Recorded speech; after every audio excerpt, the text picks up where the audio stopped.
We know that 9 to 10 homes have been damaged or destroyed in this, and that evacuation orders remain in effect. What is so intriguing about this fire behavior right now is that normally overnight, temperatures cool down, humidities drop, and fire behavior decreases. But listen. It cooled down a little bit. Humidities did go up. I think I heard 30% last night as I was leaving the fire. But the fire is still burning almost as if it was daytime. So that fire significantly grew to 2,500 acres northerly direction last night.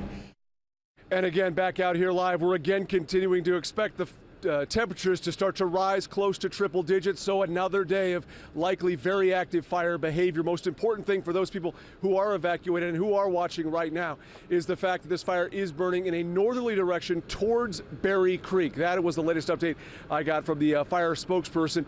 No sign of containment at this point in time. So at this point in time, what fire crews are doing as we speak, having their daily briefing to figure out where to mobilize all these crews that continue to come in from all around the region. Just in the last hour, we've seen El Dorado County arrive, Stanislaus County fire departments arriving, as well as fire departments from as far away as the Bay Area and even LA County. Live in Chico this morning, Mike Tassell, KCRA 3 News. All right, thank you, Michael. Early this morning, strike teams from Stanislaus County, Modesto, Woodland, and Burbank Paradise headed to the fire lines. They met with the Turlock Fire Department and Stanislaus Consolidated Fire first to put together a plan of attack.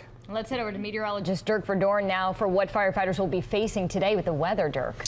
Yeah, well, conditions yesterday, we had that explosive event that happened, and this was the result. This is actually a satellite image from yesterday just before sunset, and you can see that plume of smoke being pushed off to the northeast.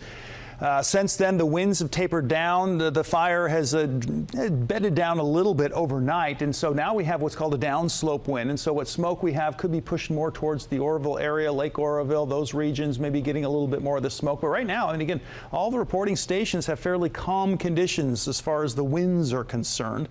But as we progress through the day, we're going to see things pick up again. Expect to have temperatures, of course, rise, and with that, the smoke will rise, and we'll have that smoke being pushed off again to the north and to the east.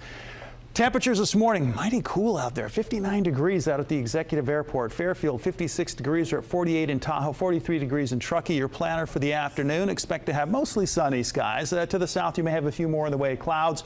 By noontime, 86 degrees. By 4 p.m., 98 degrees. Should be our daytime high. So staying below 100 degrees, but there's some more heat ahead, and we'll talk a little bit more about that coming up. Now let's go ahead and talk traffic with Tish. A crash in San Joaquin County slowing down your commute through Lathrop this morning. This is northbound I-5 just past Louise Avenue involving a big rig. It is blocking the right lanes there, and it has things backed up all the way through to the 120 connector as commuters try to funnel into those left lanes there. So you may want to save yourself some time and use northbound 99 traveling through Lathrop this morning. And speaking of northbound 99, this is our look at northbound 99 at 12th Avenue, where you can see we already have some slowdowns here. Speeds down to about 18 miles per hour as you head in from the Elk Grove area. The slowdowns really start right around Fruit Ridge, where speeds drop to 42 miles per hour and then continue until you hook up with the 50 connector there. Once heading westbound on 50, we do have a stalled car in the right lanes at 16th Street. Crews are on the scene trying to move that out of the roadway, and also tracking a little bit of slowdown southbound I-5 heading in from Natomas right around Garden Highway. Speaking of Garden Highway is back reopened after it was shut down due to crews investigating an overnight fatal crash. But again, it is reopened now, so you can use it for your morning commute. Guys, back to you. All right, thank you, Tish. New this morning, a section of Garden Highway in Sacramento is back open after a deadly crash at Truxell Road. Brian Hickey joins us live with what happened. Brian.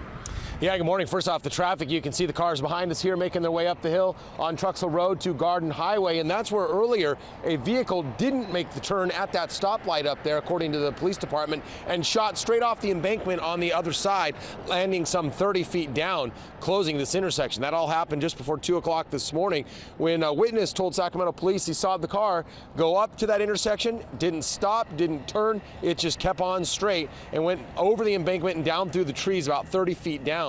The driver was partially ejected from the car and died of his injuries at the scene, according to police officers who rushed to that location. They said he was alive for a moment, but then died at the scene. His female passenger was taken to the hospital with serious injuries. Investigators then shut down that intersection for several hours while they photographed the scene, removed the driver's body, and cleared up the accident scene. That all happened here just within the last hour, and it is now reopened. for the morning commute. Now the question, why that driver failed to make that turn at that intersection that basically ends at a T and kept on going down into the trees. Live here in unfortunately, he was partially ejected from the car, which likely contributed to some of the injuries that he sustained. Obviously, anytime a vehicle leaves an elevated roadway like the one here that's built on top of Garden Highway, there is the potential for serious injury. And so at this point, they're in the investigation. They're trying to figure out if that driver was in fact wearing a seatbelt, whether it failed, or if he came out of it somehow, or if he simply wasn't wearing a seatbelt. Live here in South Thomas, Brian Hickey, KCRA 3 News. All right, thank you, Brian. Well, this morning, the city of Modesto will pay its last respects to a beloved police sergeant. He was hit and killed by a suspected drunk driver while riding his bike last week. KCRA3's Leticia Ordaz is live in Modesto with more on today's services. Good morning, Leticia. Good morning, Tony and Taylor. We're already seeing a very big presence here at Cross Point Community Church. Take a look here across the street. Dozens of uniformed officers already on hand, and thousands more people are expected to come together today. They will be remembering a Modesto police sergeant who made a very big impact on the community he served and protected. Today's memorial service, in case you're interested in coming on out, starts at 11 this morning here at Cross Point Community Church. It will be followed by a procession to the cemetery. The community has been in mourning ever since last Tuesday when they got word that Sergeant Michael Purcell was hit and killed while riding his bike near his home. Police say this man, suspect Matthew Gibbs, was driving under the influence at the time of the crash. He is facing DUI and murder charges. Gibbs pleaded not guilty during a court appearance that took place yesterday. The district attorney's office says this is his second DUI arrest in the last 5 years. And the police chief spoke earlier, and he says so many people are heartbroken over what happened to their local hero. Mike touched not only Modesto Police Department and everybody that he worked with. He was just one of those guys that you want in your life, and so he touched all of the Modesto Police Department, but you also have the Sheriff's Department here. You have surrounding agencies here. You have his friends here. There's a bunch of people from his neighborhood. His neighborhood is a very, very tight-knit neighborhood. And we see many people from the Modesto Police Department already coming here to the scene, but we expect to see fellow officers from all over the country attending today's funeral for Sergeant Purcell. Sergeant Purcell was a huge Giants fan, and his family is requesting that many of his friends and family come out decked in Giants gear. So if you're coming to the service, it gets underway at 11, but you're being encouraged to get here much earlier. This will be a very packed scene, a very packed neighborhood. There is little parking out here, so you're asked to either carpool or take public transit if you can. Live in Modesto, I'm Leticia Ordaz, KCRA 3 News. Leticia, thank you. Tropical storm Harvey is making its second landfall this morning along the Texas-Louisiana state line. The city of Houston is working to open 3 more mega shelters for evacuees. More than 17,000 people are being helped by the Red Cross right now, and that number is expected to rise. 5 days of historic rainfall is now pushing critical infrastructure to the limit. 2 reservoirs are spilling over despite emergency water releases. They didn't expect this much water to fall, and then they opened up the reservoir up the street, and I think that's what kind of did it in. So a lot of families just waited around. This is Houston. We're used to weather like this, but I believe this is a little more than we expected. At least 18 people are dead in the devastating flooding in southeast Texas, including a Houston police officer. The storm is now bringing strong winds and a lot of water to Louisiana before moving on to Arkansas, Tennessee, and parts of Missouri. The Travis Air Force Base is sending medics to help with the relief efforts. A team of 6 leave this morning, and an additional 60 will be on standby. A critical care air transport team includes physicians, nurses, and medical technicians. Similar teams have responded after the 2010 Haiti earthquake, Ebola crisis, and in Afghanistan. There are a lot of unknowns, like where the medical staff will stay and how long they'll be needed. We'll be packing them with sleeping bags to ensure that they do have sleeping bags at least available to them if we can't find hardened facilities. We're planning for the worst, but we're hoping for good conditions for our people while they are there. The crew will first fly commercially to Little Rock, Arkansas. From there, military aircraft will take them on to Texas. And we do want to say a big thank you for your generosity for donating to the KCRA3 telethon for victims of Hurricane Harvey. We teamed up with the American Red Cross to collect your more than $750,000 yesterday. Incredible. If you would still like to donate, and there is still definitely a need, we have a link on our website, kcra.com. We have amazing viewers. Yeah, we do. Never ceases to amaze me. No. It is 7:11 now. An annual pilgrimage begins. How's Saudi Arabia making the annual Hajj safer? Fallout from heated protests in Berkeley, the change the city's mayor wants to make to free speech. And a crash northbound I-5 in San Joaquin County, slowing things down for your Lathrop commute. We'll have more details on that and your Sacramento area travel times coming up. In the meantime, we got a live look here over Modesto. Good morning to you. A few clouds overhead. Not a bad start to the day, but boy, oh boy, is it going to get warm over the next several days. Like, you may not have seen temperatures this high in years. Great. No kidding. We'll have details for you in your full forecast. More than 1.7 million people from around the world are in Mecca for the start of the annual Hajj. For the first day, pilgrims circle the cube-shaped Kaaba and carry out rites believed to trace the footsteps of the prophets Ibrahim and Ismail. Now, over the years, the Saudi government has spent billions of dollars to improve the safety of the pilgrimage. In 2015, a stampede and crush of pilgrims killed more than 2,600 people. I like the fact that they've organized it in an electronic way as well, because everyone has to get a custody, you know. Before it was like open for everyone, so now it's like pretty organized. That's a good thing. The 5-day-long pilgrimage is required of all Muslims once in a lifetime. Let's get a check on our forecast now. I'll head over to meteorologist Dirk Verdorn in for Tamara Bird this morning. Yeah, and this morning, what a morning it is. Temperatures in the upper 50s to lower 60s in many spots here in the valley. We're currently at 59 degrees out at the Executive Airport in Sacramento, Stockton 64, Modesto 72, and Lake Tahoe currently 48 degrees. Now, mostly sunny skies in most areas, but we do have some cloud cover that's cutting across the state. In fact, cutting it kind of right in half here, where you can see we do have some cloud cover near Stanislaus County, and that makes its way across Tuolumne County, Calaveras County, getting some of that cloud cover. Even portions of Amador County has been seeing some cloud cover this morning, and with that cloud cover, also the chance for a little bit of rain, even some measurable rain possible, especially through Mariposa and Tuolumne counties this morning. Expect that to decrease through the day today. The Futurecast computer model here showing us some of that cloud cover. It doesn't pick up on the rain all that well, but it does show decreasing cloud cover through the day today. We will have a chance for some isolated showers and thunderstorms on the east slope of the Sierra and well south of Lake Tahoe. Clear skies here in the valley, coastal areas. We'll see still a little bit of low cloud cover. As we move from today on into tomorrow, we'll still have some marine layer, so that's good news, but this is going to become more and more sparse. It's going to become a scarce commodity over the next several days. As the marine layer starts to thin out, we get more of an offshore breeze and temperatures start to warm up. In fact, that's going to be the case especially by Friday and Saturday. We'll see the marine layer start to erode away quickly, and temperatures that will start screaming well up over 110, 111 degrees at that point. In the Sierra today, we will have some sunshine, a good amount of sunshine through Lake Tahoe and Truckee. Farther south, again, Arnold, Yosemite, you have the cloud cover that you're going to be dealing with. 97 in Auburn, 98 in Jackson with mostly sunny to sunny skies and southwest winds of 5 to 10 miles per hour. San Francisco, cool 68, 80 in Napa and 88 degrees in Fairfield.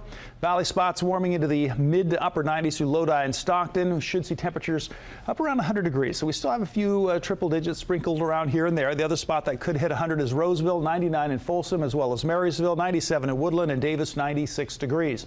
7-day forecast, 98 today, temperatures by noon, warming up to 86 degrees, 105. We have a good jump there. 105 on Thursday. Then we jump up again on Friday to 111 degrees. Saturday, staying with the heat. I don't think there's going to be much difference between the two, and so that means overnight temperatures also are going to be very warm. A morning low temperature on Saturday forecast to be 77 degrees. We don't see that kind of heat usually.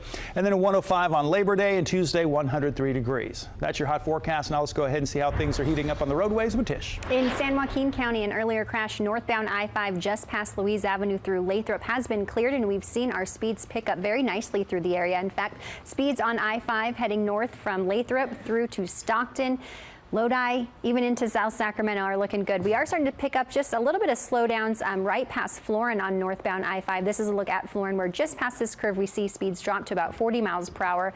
It does start to pick back up once you get through the pocket area and closer to the 50 connector. Westbound 50 at 16th Street, we had an earlier stalled car blocking lanes that had some things slow through that area, but that has now been clear. We are tracking a little bit of slowdown southbound I-5 through Natomas until you get to about Q Street in downtown Sacramento. But good news for our South Natomas commuters. Garden Highway is open between Truxell and I-5 after an early morning fatal crash had that section of roadway closed down, but again, it has reopened for the morning commute. Taking a look at our travel times, taking about 20 minutes to get from Elk Grove to downtown, 20 minutes also heading in from Folsom. Teo?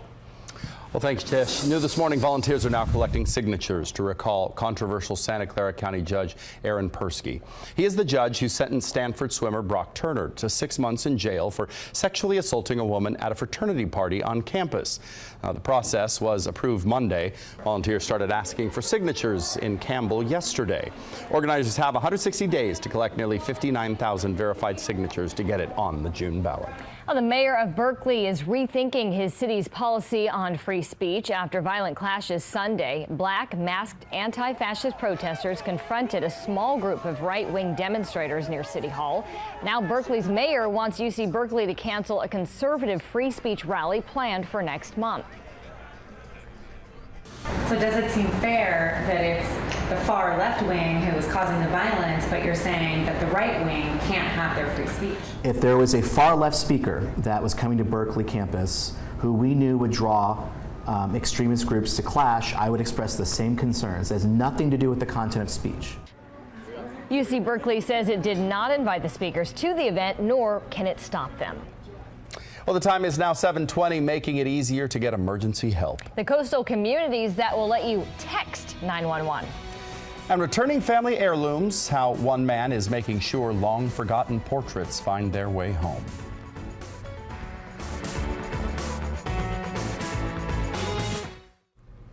Well, students in Florida are learning about distracted driving through the use of virtual reality. AT&T is pushing the "it can wait" message by letting students take the wheel as a distracted driver. A virtual reality experience takes students through different scenarios involving cell phone use. See the driver escape some very close calls. In a second, your life can change forever, like someone else's life. You can end it. You know, you can hurt someone. Wait for the text. You can hurt more people than just yourselves if you get in a crash. Organizers hope the shocking reality helps students recognize the consequences of their actions behind the wheel. Campaign launched 10 years ago and now covers other smartphone distractions beyond just texting. New this morning, there's now more help for Californians needing emergency assistance. Today, Monterey, Santa Cruz, and San Benito counties are launching a new campaign allowing people to text 911. The texting service is meant to help the deaf and those with speech impediments. It's also there for anyone in a situation where making a phone call might be dangerous. However, dispatchers say it's still better to call 911 if you can. A Boston writer has taken on a labor of love. He's making sure some long-forgotten portraits find their way home. Jorge Quiroga shows us how the images were found and where they are now.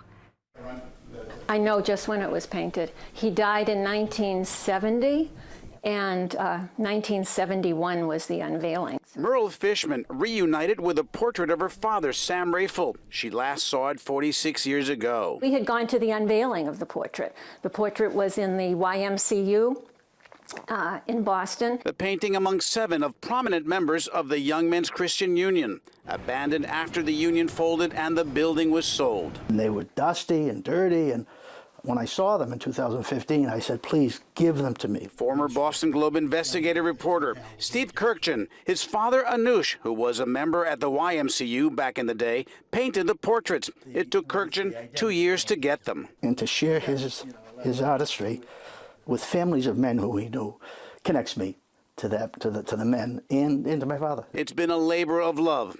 A 3-time Pulitzer-winning reporter, Kirkjian has returned 3 portraits to the closest next of kin. You know, I do hard investigative work.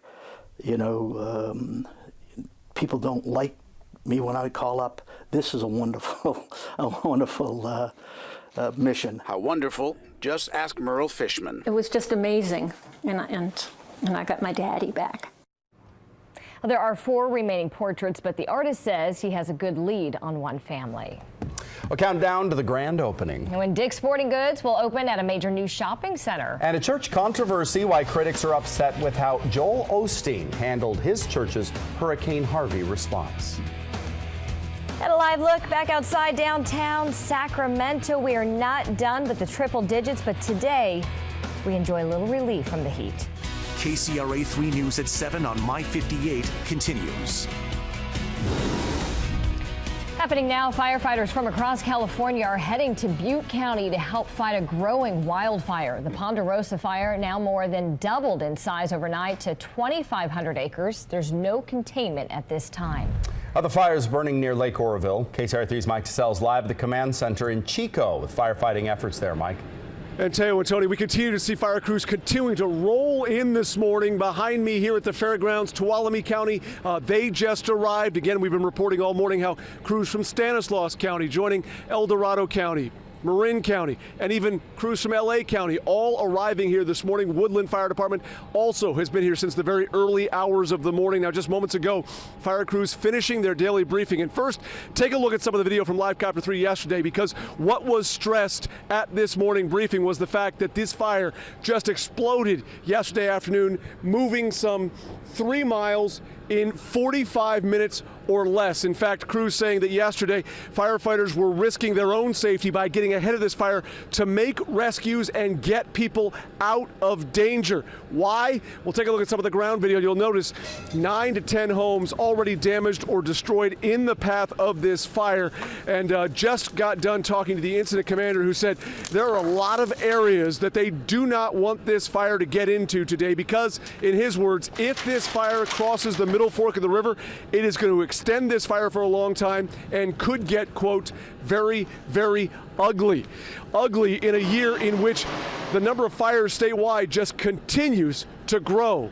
We are now at 1,000 more fires today than this point last year. Listen. You've seen all over the state the grass crops, 6 foot tall, very dense, very receptive to fire. So actually may have just made it just as active a wildfire as a drought year. It's, you close one door and you open another, and it's very dramatic, yes. And back out here live again, evacuation orders, mandatory evacuation orders remain in effect. But one of the big challenges here, according to the incident commander, is that a lot of people did not evacuate yesterday, which means that as fire crews are heading to the fire lines today, they are still going to have to be cognizant that there's still a lot of people in that fire area that they have to deal with. Another challenge, they're also dealing with what was described as a tremendous amount of archaeological and tribal sites. So they've got to be delicate around those lands as well. The good news for those people watching this, wondering just what kind of fire crew activity and apparatus and resources they have, not only do they have these sea of fire engines, trucks, and people, by the end of this afternoon they should also have 8 different aircraft in the air helping to try and bring some containment to this fire and hopefully avoid what that IC said, a very ugly potential if this fire does get into those areas they don't want it to get into. Live in Chico, Mike DeSalle, KCRA 3 News. All right, thank you, Mike. Glad they're working hard to get that under control. But they are going to be dealing with a lot of heat, at least over the next few days. Dirk, it sounds strange to say we're getting a break, slight break from the heat today with upper 90s. Yeah, today temperatures are going to be warming into the upper 90s as opposed to the triple digits that we have been dealing with. And along with that, also the winds are currently light, but the winds are expected to pick up as we go through the day today. Sacramento, 59 degrees at the Executive Airport, 64 in Stockton, 60 in Marysville, 56 degrees in Fairfield as well as San Francisco. It's just a nice cool morning. 75 in Auburn, 48 degrees currently at Lake Tahoe. So what can you expect through the day today? Well, we have our clear start. Temperatures in the 60s. We'll be warming up by 9 a.m. to 70 degrees. We'll get up to 86 degrees by noontime, and through the afternoon by 3 p.m. 96 degrees. 6 p.m. we're looking at 95 degrees, and temperature should be peaking. Again, we're looking at temperatures that should be around 98 degrees for a daytime high, and then by 9 p.m. 79 degrees with clear skies tonight, so cooling off nicely again tonight, but there's some heat ahead. We're going to be talking about just how hot it's going to get coming up. Right now, let's take a look at those roads and what's going on with that with Tish. As you get ready for your Wednesday in the Roseville area, I want to let you know we are experiencing some heavier traffic than normal along westbound Interstate 80 this morning. This is a look at Greenback, where speeds are down to about 30 miles per hour here. Gets even slower the slower you get closer to the Cap City split. The slowdowns really start even on southbound 65 and then again right around Douglas Boulevard all the way through to the Cap City split. No incidents for you, just a lot of slowdowns out there this morning. One's at the Cap City split. If you continue across the top of town, you're incident and delay free, but along the Cap City freeway, we're slow and go all the way through till you get past the Arden area. Westbound 50 slow until you get to about Howe Avenue from Bradshaw, and then southbound I-5 as you head out in Natoma, seeing some slowdowns from Del Paso all the way through into about Q Street. But Garden Highway is open in South Natomas after an early morning fatal had that highway shut down between Truxell Road and I-5, but again, it is reopened. So taking a look at our travel times, taking about 28 minutes to get from Elk Grove to downtown on 99, 23 minutes on I-5, and 25 minutes heading in from Folsom. Tony? Tish, thank you. Well, to Tropical Storm Harvey, now looting is now becoming a major problem in the aftermath of the storm. The mayor of Houston has activated a midnight to 5 a.m. curfew in response to the crimes. Authorities say 14 people have been arrested in the last 2 days in Houston. A liquor store is one of the businesses hit by criminals who broke in and stole bottles of alcohol. Now, under state law, those who commit crimes during a crisis can face stiffer penalties. After coming under fire in the wake of Hurricane Harvey, Pastor Joel Osteen is explaining why his megachurch didn't immediately open its doors to evacuees. Osteen says the Lakewood Church always coordinates with the city of Houston in times of crisis. He says there wasn't a need initially for the church to be open, but once the convention center filled up, Lakewood opened to flood victims. We're all about helping people. This is what the church is, and our church is all about. So I think I don't know if it's unfounded, but I think if people were here, they'd realize there were safety issues. This building had flooded before, and so we were just being precautious. But the main thing is the city didn't ask us to become a shelter then. Well, Pastor Osteen says the church never closed its doors and was being actually used as a relief supply distribution center. Lakewood Church is now open as a shelter. With concern growing that Hurricane Harvey will cost tens of billions of dollars to fix. Take a look now at the most expensive hurricanes in U.S. history so far. This comes from NOAA. Hurricane Katrina, 2005, was the costliest at $160 billion. Hurricane Sandy's bill, 2012, was just over $70 billion. Hurricane Andrew caused nearly $48 billion in damages back in 1992, and 2008's Hurricane Ike came in just under $35 billion. As Tropical Storm Harvey heads for Louisiana and other states, you may be thinking about donating money, food, clothing, and other items for flood victims. Consumer Reports says be vigilant of fake charities. They say sending money is easiest and usually the most effective way to help victims. Also be cautious of crowdfunding sites. If you don't know the recipient, it could be harder to determine if it's legitimate. It's unfortunate that during times of crisis, we're seeing scammers create fake charities to steal your donations.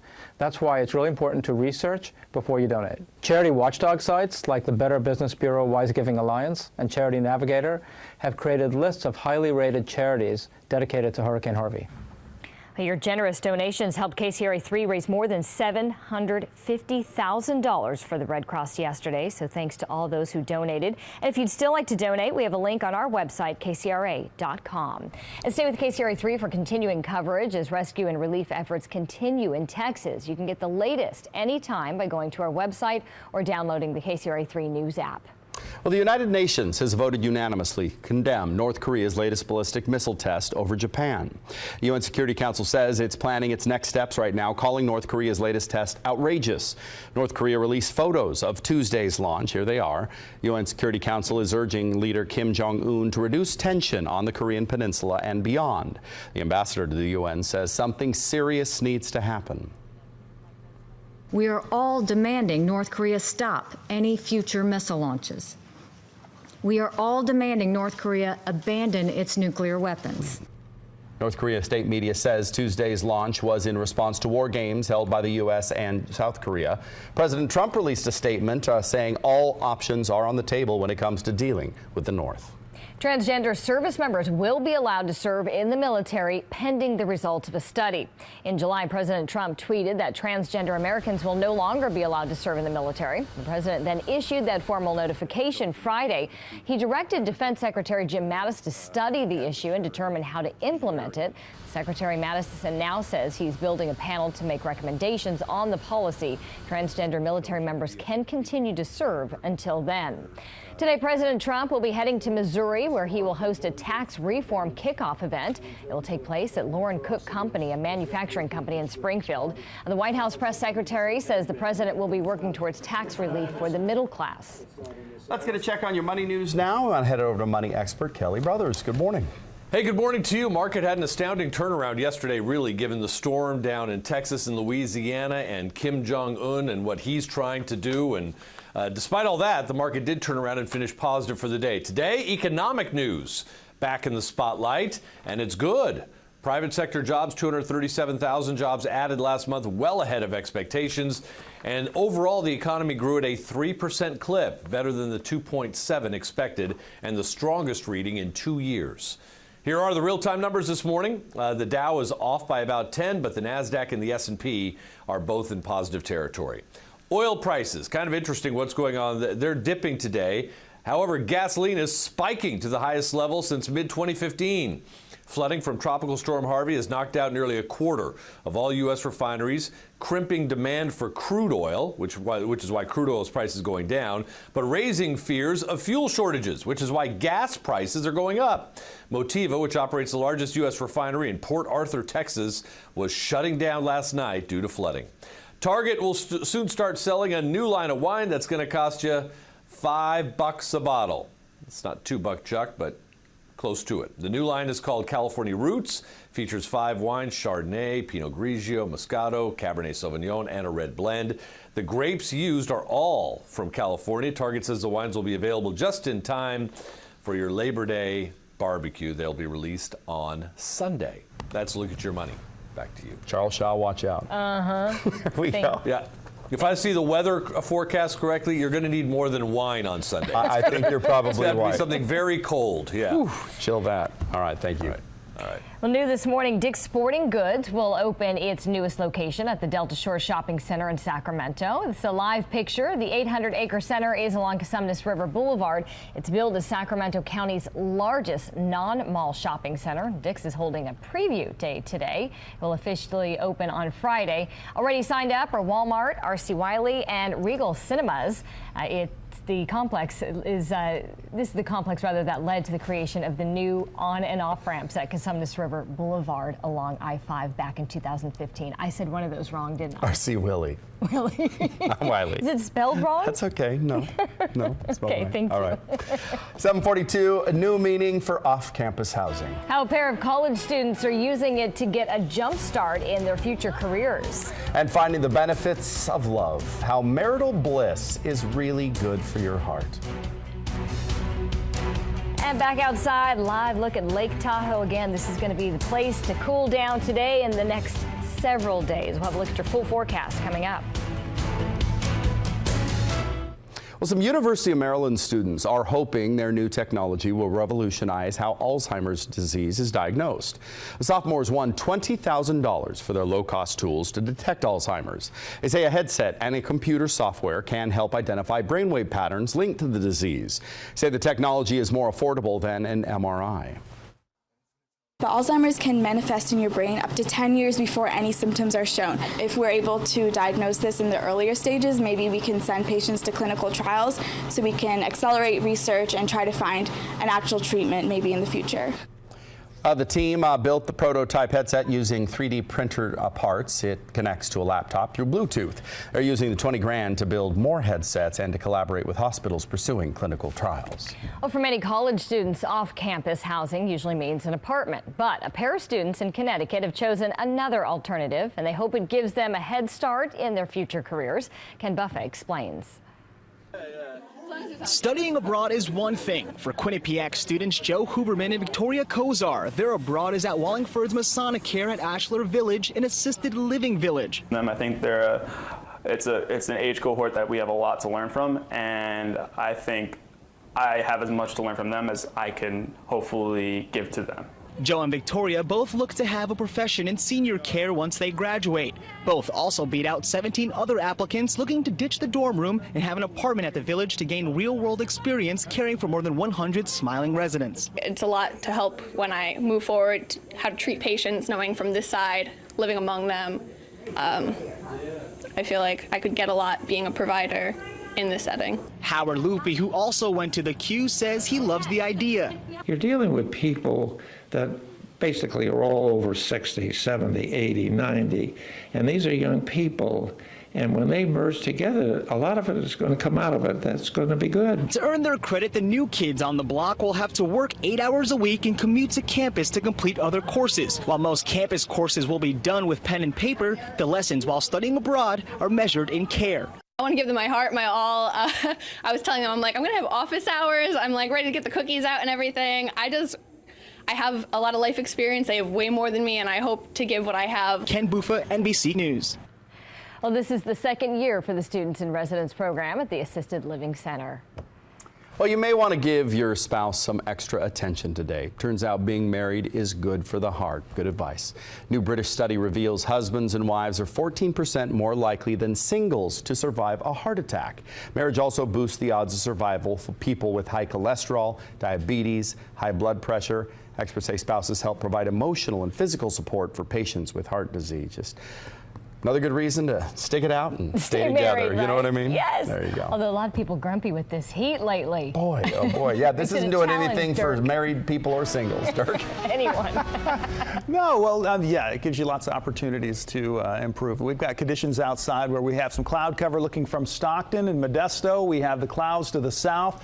Currently, Stockton 64, Modesto 72, Lake Tahoe 48 degrees, and it's fairly clear over Sacramento. And temperatures a little bit cooler because we have the nice onshore breeze. Just how fast is that breeze blowing? Well, southwest at 23 miles per hour, at least through the Delta region. Of course, it drops off considerably once you make your way into the valley, but we're still feeling the effects of that nice onshore breeze. Now, there is some cloud cover. We saw that with the camera, our sky camera, looking south, and you can see all that moisture kind of cutting across the San Joaquin Valley. And as it makes its way across the valley, we are seeing a little bit of rain associated with this. Most of it's through Mariposa County and on into Tuolumne County. Also farther south over the crest of the Sierra, we're seeing some showers, and we could see some more pop up later on this afternoon with some isolated thunderstorms possible. Futurecast shows the ridge of high pressure that has been influencing our weather. We've gone 4 straight days with temperatures in the triple digits. Today looks like we may break that trend. We have a nice little area of low pressure that's making its way through the Pacific Northwest, and it is going to impact our weather here in Northern California, helping to keep temperatures, at least abate those temperatures a little bit into the upper 90s. High pressure, though, builds back in Thursday, Friday, Saturday. Temperatures just climb right back up to around, well, by Friday and Saturday, we can see temperatures up 110, 111 degrees through that time frame. That's when we're going to see our peak heating, and then this backs off a little bit, but still staying in the triple digits from Saturday on into Sunday, Monday, and beyond. In fact, we could have temperatures that'll be in the triple digits all the way into Thursday next week. Sierra forecast. Temperatures today will be in the 80s. Again, around Lake Tahoe, we should see mostly sunny to partly cloudy skies. To the south, a little bit more in the way of cloud cover, even the chance for a little bit of rain. For Thursday, mostly sunny and 84 degrees. And then by Friday, upper 80s, close to 90 degrees in some spots on Friday and into Saturday. So that's when we're going to see those temperatures really take off. 98 degrees today, so breaking our trend of triple digits. 105 though on Thursday, 111 on Friday, 110 on Saturday. Staying very hot Sunday and even Labor Day. Yeah, it's going to be the cooler side of your long weekend, but still 105 degrees through the afternoon. Overnight temperatures also will be heating up with, look at Saturday morning, 77 for a morning low. That's your weather. Now let's go ahead and take a look at those roadways with Tish. Well, for our Roseville, Antelope, even North Highlands commuters, we are experiencing a little bit heavier traffic than we usually would on a Wednesday for our Interstate 80 commute. This is I-80 at Antelope here, westbound side here on the right-hand side. It's pretty slow and go all the way from Douglas through the Cap City split on the westbound side. Eastbound side here on the left, slow from Antelope all the way through to the Highway 65 connector. We do have a 2-car crash blocking a lane there. It does start to pick up once you get past the accident, but again, slow from Antelope until you get past 65 there. Westbound again, solid red until you get through to the Cap City split. Heading out westbound 50 in Folsom, we have a crash at Prairie City Road that has things backed up until you get past the crash there. It does start to pick up until you get through to about Bradshaw, and then things start slowing down again in the westbound direction. Westbound Cap City Freeway slow and go until you get past the Arden area, and then southbound I-5 slow from Natomas all the way through to about Q Street in downtown Sacramento. So taking a look at our travel times, taking about half an hour to get from Elk Grove to downtown on 99 and I-5. No incidents, just a lot of slowdowns there as well. And then westbound 50 Folsom to the Highway 99 connector, taking 25 minutes there. Guys, back to you. All right, Tish, thank you. And we'll be right back. Stay with us. Researchers in Los Angeles County have identified 2 new mountain lion kittens in the Santa Monica mountain range. Now, the kittens are male and female siblings and have been given the tracking numbers P59 and P60. Look at those blue eyes.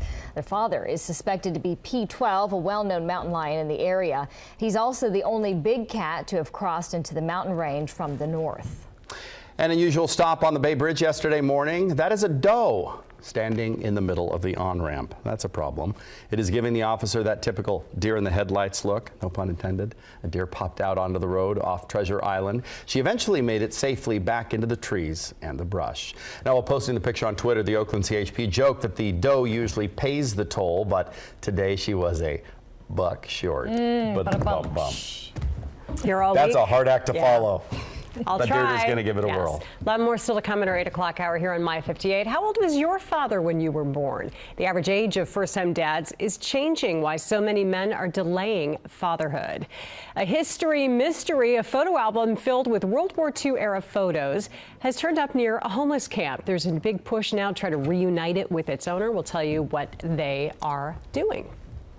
That's very interesting, isn't it? I'm sure somebody will recognize some of those pictures. Beautiful thing. There was recently a story about that guy that found the camera with the film inside, remember? And he had to develop. That was locally. That was pretty interesting, too. Priceless. You can't replace those No, photos. you can't. Hey, the heat's really on. We're talking temperatures we probably haven't seen around here, maybe in several years. Tahoe, place to go if you want to beat the heat. I mean, we're talking like 110 plus, maybe. It's, the kind of heat where it's not just uncomfortable and kind of just generally miserable to be around, it's dangerous. Yeah. So you will probably be taking some precautions. Maybe your kids will have some at school as well. Much more as we continue with our news until 9 on My 58.